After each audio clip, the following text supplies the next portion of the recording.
Coucou, salut mes chers sœurs et frères en Christ, j'espère que vous allez tous bien, vous individuellement ainsi que tous les membres de vos familles. Puisse le Seigneur notre Dieu Tout-Puissant vous bénir, vous combler de grâce, vous accompagner dans toutes vos activités et que l'Esprit Saint puisse prendre le plein contrôle de vos vies au nom puissant de notre Seigneur et Sauveur Jésus-Christ. Je suis heureuse de vous retrouver pour parler d'un nouveau thème, un petit éclairage. Tout d'abord, je voudrais vous demander quelque chose, vous poser une petite question. Avez-vous déjà eu à exécuter une action tout simplement parce que c'est votre maman qui vous l'a demandé? Je suis certaine que oui. Et moi aussi, comme la plupart d'autres personnes. Parce que la maman, c'est quelqu'un que nous aimons, que nous chérissons, que nous respectons, tout simplement parce que c'est notre maman, celle qui a accepté nous porter à son sein pendant plusieurs mois avant de nous donner la vie, alors qu'elle avait le pouvoir d'en décider autrement. Celle qui nous a éduqués, qui nous a élevés, qui a tout sacrifié beaucoup de choses pour pouvoir faire de nous des femmes et des hommes responsables et respectables. Oui, nous obéissons à nos parents, à nos mamans, par respect, par amour. Et telle est la volonté de Dieu. Savez-vous que Jésus-Christ aussi avait obéi à sa mère? Oui, Jésus-Christ qui est fils de Dieu avait obéi à la Sainte Vierge Marie, sa mère. À l'occasion des noces de Cana, tout le monde connaît l'histoire des noces de Cana parce que c'était le tout premier miracle que Jésus-Christ avait opéré.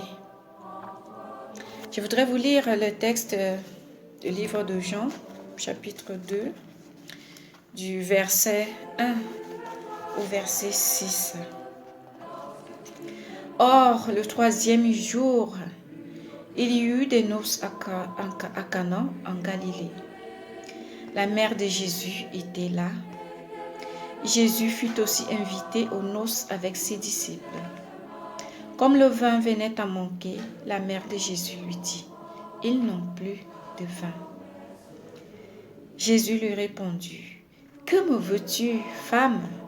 Mon heure n'est pas encore venue. » Sa mère dit au serviteur, « Faites tout ce qu'il vous dira. » Or, il y avait là 6 jarres de pierre destinées aux purifications des Juifs et contenant chacune une centaine de litres. Jésus leur dit, « Remplissez d'eau ces jarres. » Et ils les remplirent jusqu'au bord. Nous voyons par ce texte l'amour et le respect qu'avait Jésus-Christ, fils de Dieu, pour sa génitrice, malgré son statut de fils de Dieu. Lui qui est Dieu, il s'était rabaissé en prenant sa position d'enfant, devant être soumis à l'obligation d'obéissance envers celle que Dieu avait choisie pour lui donner la vie, la Sainte Vierge Marie, sa mère. Oui, parlant de l'obéissance que nous avons envers nos parents, cette obéissance qui avait permis aussi à Jésus-Christ de se soumettre à la volonté de sa maman, la Sainte Vierge Marie, qui lui avait demandé d'accomplir le miracle. Elle n'avait pas été claire, elle avait tout simplement dit à son fils, « Ils n'ont plus de vin. » Mais elle savait ce que son fils devait faire. parce qu'elle connaissait la position de son fils et le pouvoir qu'il avait. Dans le livre d'Exode, chapitre 20, verset 12, on nous parle de l'obéissance. Et aujourd'hui, j'ai pris le livre d'Éphésiens, parce que même le livre d'Éphésiens, le chapitre 6, à partir du verset 1 au verset 3, il est écrit: Enfants, obéissez à vos parents, selon le Seigneur, car c'est juste. Honore ton Père éternel, afin que tu sois heureux, que tu vives longtemps sur la terre. Là, c'est le premier commandement avec une promesse. Honore ton Père et ta mère afin que tu vives longtemps sur la terre. Vous vous rendez compte que le moment des miracles de Jésus-Christ n'était pas encore arrivé. Et il n'avait même pas omis de le dire à sa mère, à Sainte Vierge Marie. Que me veux-tu, femme? Mon heure n'est pas encore arrivée. Comment réagit Marie face à cette réponse? Elle s'en va s'adresser au serviteur et leur dit: faites tout ce qu'il vous dit. Dieu fait-il les choses au hasard? Bien sûr. De même, le choix de la Sainte Vierge Marie pour donner naissance à Jésus-Christ ne s'était pas fait au hasard. La façon dont ce miracle, ce premier miracle de Jésus s'est déroulé, ne s'est pas fait également au hasard. Dieu avait-il voulu montrer par cet acte l'importance de Marie, l'importance de la Sainte Vierge? La Sainte Vierge Marie n'avait même pas répondu à son fils qui lui avait dit: femme, mon heure n'est pas encore arrivée. Mais avait intimé l'ordre aux serviteurs de faire tout ce que Jésus leur demandera de faire. Dans son humilité de fils respectueux, Jésus va accomplir son premier miracle. Mes chers amis, lorsque le poids de nos péchés nous éloigne des grâces divines qui nous sont destinées, malgré de nombreuses prières, aucune issue ne se présente. La Vierge Marie, la Sainte Mère de Dieu, nous ouvre son cœur immaculé, plein d'amour pour ses enfants que nous sommes, pour nous présenter les 5 plaies de son Fils, offerts en rançon, afin de nous racheter de notre condamnation. Elle est prête à intercéder pour ses enfants auprès de son Fils, Jésus-Christ. C'est Jésus qui, par obéissance, avait accompli son premier miracle à Cana. Continue d'agir par l'intercession de sa mère, la Sainte Vierge Marie.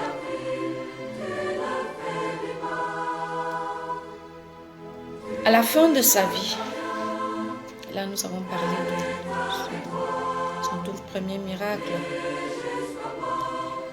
Et maintenant, quand on voit la fin de la vie de Jésus-Christ, à travers sa condamnation, son humiliation et tout ce qu'il avait subi, il est cloué sur la croix en agonie, trempé de sueur et de sang, du sang dégoulinant de son corps après avoir souffert l'humiliation. 150 coups de fouet sur son dos, les épines de sa couronne transperçant son crâne, accroché par les clous, le soutenant sur le bois de sa croix. Pendant tout son parcours du chemin du calvaire, sa mère Marie était présente. Elle accompagnait son fils, partageant ses souffrances, partageant les derniers moments de la vie de son fils. C'est à ce moment-là que dans son agonie, dans ses souffrances les plus profondes, Jésus-Christ nous confie à sa mère. Ainsi, la Vierge Marie devint également la mère de tous ceux qui ont Christ dans leur vie et qui acceptent la prendre en retour comme mère. Jésus vit sa mère et près d'elle, les disciples qu'il aimait. Il dit à sa mère, « Femme, voici ton fils. » Et puis, il dit aux disciples, « Voici ta mère. » Dès ce moment-là, le disciple l'a pris chez lui. C'est écrit dans Jean, chapitre 19, du verset 25 au verset 27.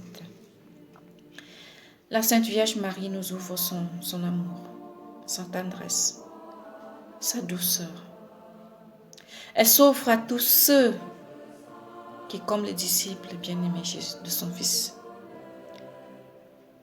les disciples bien-aimés de notre Seigneur et Sauveur Jésus-Christ, avaient accepté de prendre Marie comme sa mère. Femme, voici ton fils. Et Jésus dit aux disciples, voici ta mère. Nous sommes par cette parole de Jésus-Christ devenus enfants de sa mère Marie. Et elle, notre mère. Accueillons-la dans nos vies. Accueillons sa maternelle assistance et nous ne serons jamais déçus. Nous voyons les œuvres de la Sainte Vierge Marie dans le monde, à travers ses nombreuses apparitions, à travers les miracles qui se font partout où elle a apparu. Que ce soit en France, en 1664, de 1664 en 1718, à Los, que ce soit à Lourdes, toujours en France, en 1858, que ce soit au Rwanda, de 1981 à 1986, à Kibéo, que ce soit au Cameroun. La Vierge Marie a apparu dans plusieurs pays aujourd'hui, peut-être dans une dizaine de pays. Le plus impressionnant, en fait, ce que j'ai trouvé le plus impressionnant, c'est son apparition en Italie en 1842. Je trouve surprenant parce que c'était un athée. Elle avait apparu à un athée. Il s'appelait Alphonse Ratisbonne. Un homme juif, riche,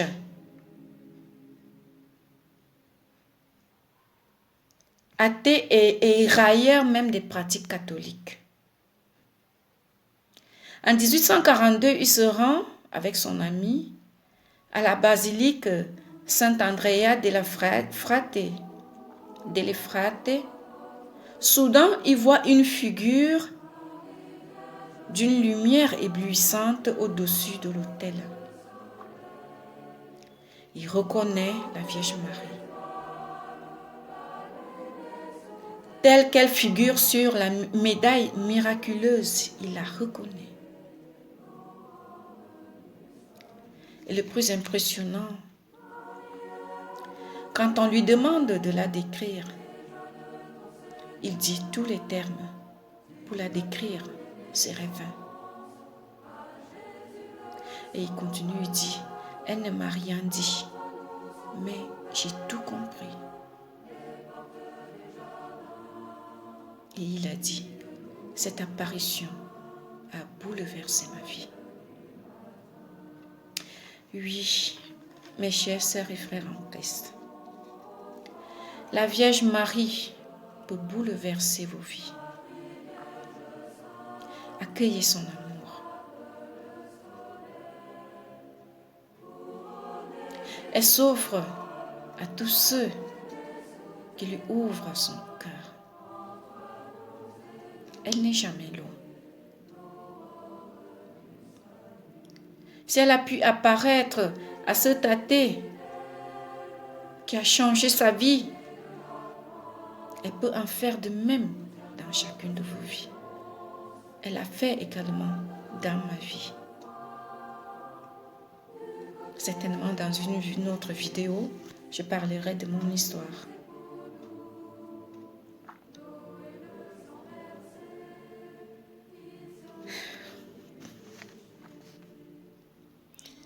Prions la Sainte Vierge Marie pour nous, pour nos vies. Marie, comme Jésus, enfant, je me laisse à tes bras. Je m'abandonne à la chaleur de ton cœur aimant, à la sécurité que procure la douceur de ton regard maternel. Ô Vierge Marie, Mère de tout amour et de toute compassion, Mère et Reine de miséricorde, je me consacre tout entière à toi aujourd'hui et toujours. Je suis à ton service, me voici, envoie-moi. Viens vivre en moi, aimer à moi, consoler à moi. Que mes pensées soient tes pensées, mes mains, tes mains, mes paroles, tes paroles. Ô Marie, tu es la reine de l'univers, sois aussi la reine de mon cœur. Amen. Je vous salue Marie, pleine de grâce, le Seigneur est avec vous. Vous êtes bénie entre toutes les femmes, et Jésus, le fruit de vos entrailles, est béni. Sainte Marie, Mère de Dieu, priez pour nous, pauvres pécheurs, maintenant et à l'heure de notre mort. Amen. Merci d'avoir suivi, écouté cette vidéo. J'espère qu'elle sera un plus pour votre vie, dans votre foi avec Jésus-Christ et Marie. Dans une prochaine vidéo, je vous montrerai comment prier le chapelet sur la demande de plusieurs personnes. Restez abonnés, ne manquez plus une vidéo. Je vous remercie de votre confiance. Si elles vous plaisent, mes vidéos, merci de partager afin qu'elles puissent être édifiantes aussi pour d'autres personnes et apporter un plus dans la foi des uns et des autres. Que Dieu bénisse chacun de vous. Et surtout, portez-vous bien. Au revoir.